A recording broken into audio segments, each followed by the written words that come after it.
ഇങ്ങനെയുണ്ടോ ഒരു ഓട്ടം എന്ന് ആരും ചോദിച്ചു പോകും. ദൂരം ചില്ലറയല്ല, 200 കിലോമീറ്റർ. ഓടിയാൽ മാത്രം പോരാ, അതിൽ നീന്തലും ഷൂട്ടിങ്ങും കയാക്കിങ്ങും സൈക്ലിങ്ങും ഒക്കെ അടങ്ങിയിട്ടുണ്ട്.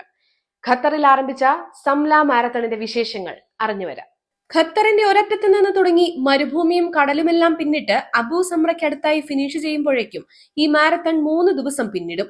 വ്യാഴാഴ്ച ഖത്തറിന്റെ വടക്കൻ അതിർത്തിയിലെ അൽഗാരിയ തീരത്ത് നിന്നാണ് മാരത്തണിന് തുടക്കം കുറിച്ചത്.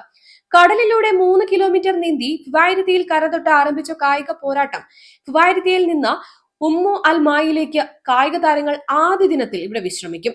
ശേഷം 6 കിലോമീറ്റർ കയാക്കിംഗ് പൂർത്തിയാക്കിയ ശേഷം 75 കിലോമീറ്റർ സൈക്ലിംഗും പിന്നിട്ട ഷൂട്ടിംഗും 50 കിലോമീറ്റർ ഓട്ടവുമായാണ് 60 മണിക്കൂർ ദൈർഘ്യമുള്ള മത്സരം നടക്കുന്നത്.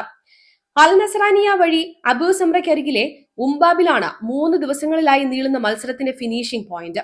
സാങ്കേതിക സംവിധാനങ്ങളും മറ്റും ഉപയോഗിച്ച് 200 കിലോമീറ്റർ ദൂരത്തിലുടനീളം സൂക്ഷ്മ നിരീക്ഷണവും ഉണ്ടാകും. വഴിയോരങ്ങളിൽ അത്ലറ്റുകൾക്ക് വിശ്രമിക്കാനുള്ള സൗകര്യങ്ങളും ഒരുക്കിയിട്ടുണ്ട്. ഈ അതിസാഹസികമായ മാരത്തണിൽ പങ്കെടുക്കുന്നതിന് വേണ്ടി 200ഓളം ജനങ്ങളാണ് ഇവിടെ എത്തിയിട്ടുള്ളത്.